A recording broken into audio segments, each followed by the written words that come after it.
90% des plaisanciers utilisent des peintures dites anti-fouling. Donc ces peintures répondent aux normes en vigueur, sont efficaces pour le plaisancier. Néanmoins, nous savons tous que comme le principe de l'anti-fouling est un principe de relargage de biocides, donc de matières qui ont plutôt tendance à tuer les espèces animales et végétales, ça a donc un impact réel, avéré sur l'environnement.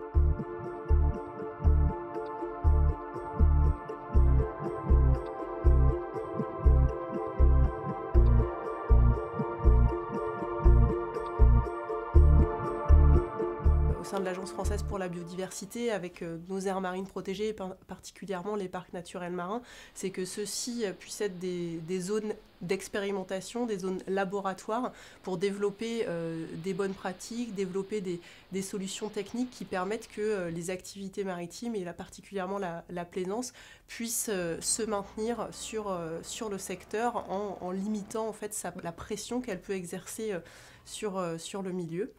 Et l'objectif que l'on se fixe collectivement, c'est de pouvoir développer ces bonnes pratiques, ces solutions techniques, et qu'ensuite elles puissent essaimer et exporter au-delà donc là, du parc marin d'Iroise. Et c'est vrai que l'ensemble du réseau des gestionnaires d'aires marines protégées et probablement également des plaisanciers sont en attente en fait, de solutions très, très pratiques qui puissent accompagner le développement durable de l'activité. Dans le cadre de ces réflexions sur comment naviguer ou continuer à naviguer, notamment sur le versus plaisance dans une aire marine protégée, l'Agence des aires marines protégées a lancé une réflexion plus globale sur l'éco-navigation.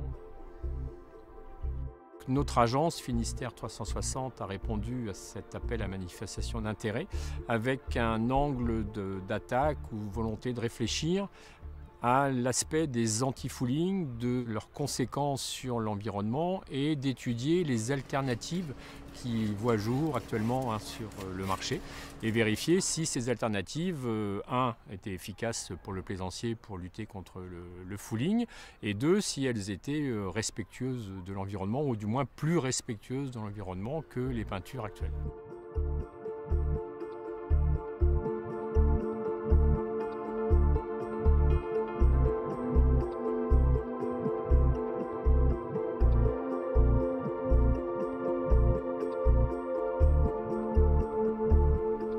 Pour mener à bien cette étude qui se veut être une étude vraiment de terrain, donc nous avons souhaité associer pleinement le parc naturel marin d'Iroise et ses équipes du Conquet et d'Ornenay qui sont au quotidien, sur site, au contact des plaisanciers, qui ont pu assurer le suivi des plaques immergées et faire en sorte qu'on puisse mener cette réflexion, ces analyses, ces photographies tout au long du protocole, c'est-à-dire pendant 2 années.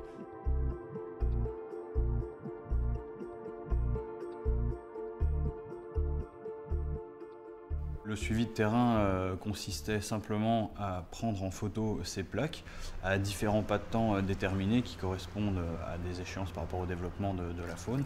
Ces images sont par la suite traitées en laboratoire, ce qui permet sur le long terme de comparer l'efficacité des différentes peintures testées sur un même site, mais également sur d'autres sites où le même dispositif a été immergé. Nous sommes donc intervenus sur la vérification de l'efficacité des techniques alternatives testées. Donc pour ce faire, nous avons utilisé un protocole qui consiste en une prise de vue régulière des carènes sur toute une saison de navigation. Les agents du parc marin étaient chargés de réaliser les vidéos. Et une fois que les vidéos étaient réalisées, l'ABOCA avait en charge de les visionner afin de déterminer justement l'évolution du biofilm, s'il y avait une colonisation plus ou moins importante, si elle se produisait à différents endroits de la carène. Des photos ont été extraites de ces films afin de réaliser un bilan sur l'efficacité et l'évolution du fouling au cours de la saison.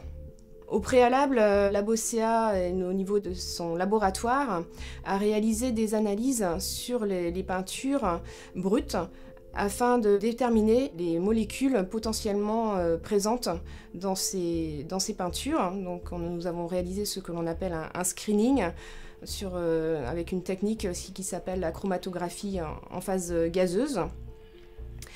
Une fois que pour chaque technique alternative testée, nous avons déterminé les polluants potentiellement émis. Et ce sont ces molécules qui vont être analysées au bout d'une semaine d'immersion, 3 mois et 6 mois.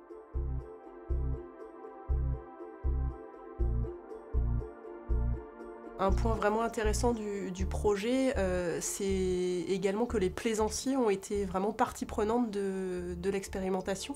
Ce sont eux qui ont testé les alternatives aux anti-fouling, donc ça a été réalisé vraiment en conditions de navigation et de mouillage ou de stockage de bateaux réels, et ça c'est vraiment un plus de l'expérimentation, parce qu'on va pouvoir prendre en compte le retour d'expériences concrètes de plaisanciers qui ont eux-mêmes testé ces alternatives. Et les agents étant souvent sur le terrain, il y a un échange qui se fait aussi avec les plaisanciers, donc ça permet d'avoir un petit peu leur retour, de voir ce qui marche pas. Au niveau du parc naturel marin, nous on a un conseil de gestion donc qui représente un certain nombre de la population locale. On va aussi bien des associations, aux collectivités, qu'aux services de l'État. Et ils vont avoir ce retour bien sûr sur cette étude, et ils vont pouvoir aussi en faire écho dans leurs différentes instances pour promouvoir ces alternatives.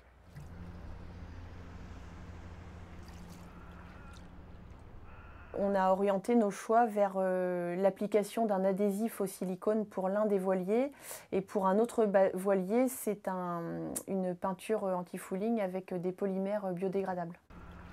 Ça fait 2 ans qu'on a posé l'autocollant. Alors c'est pas nous qui l'avons posé, ça fait partie aussi peut-être des choses qui sont assez difficiles à mettre en œuvre. Et la première année, quand on a sorti le bateau, on a passé un coup de Karcher et puis on a remis le bateau à l'eau comme ça, sans rien faire d'autre. On a simplement noté le développement assez, on va dire, sommaire de petites algues qui, moyennant un entretien vraiment très léger, permet d'avoir une coque propre, sans additifs polluants, ce qui correspond aussi avec les idéaux qu'on porte en tant qu'établissement de protection de l'environnement. Ça n'a pas été forcément du goût des plaisanciers qui ont pu le tester, notamment sur les coques plastiques, puisqu'on s'est rendu compte que le dispositif n'était pas adapté à ces matériaux, du fait de la propagation qui est limitée sur le plastique par rapport à la coque métallique. Cette brosse-là était plutôt intéressante, a donné des résultats relativement corrects. Humainement, c'est pas forcément évident de mettre ça en œuvre. Tout le monde n'a pas envie d'entretenir son bateau toutes les semaines avec une brosse, d'y passer même une demi-heure, 3/4 d'heure. Deuxième technique qu'on nous a proposée, c'est une peinture, en fait un film qu'on pose sous forme de peinture, un film silicone, qui est plutôt probant, donc une mise en œuvre assez compliquée en termes de météo, de temps passé, des délais à tenir entre les différentes couches qu'il faut poser. Ensuite, le résultat, une fois que le bateau était à l'eau, nous a vraiment satisfait. C'est-à-dire que ça demande un petit peu d'entretien, de soit plonger avec une éponge, soit passer un coup de brosse, par exemple avec la brosse qu'on a mis à notre disposition. Et donc à ce niveau-là, il y a un petit peu d'entretien, mais le résultat est bon. Ça pousse moins vite que si on met rien, et la glisse que ça apporte est assez intéressante. Le calcul il est assez rapidement fait, même si le produit est un petit peu plus cher par rapport à ce qu'on fait comme peinture actuellement.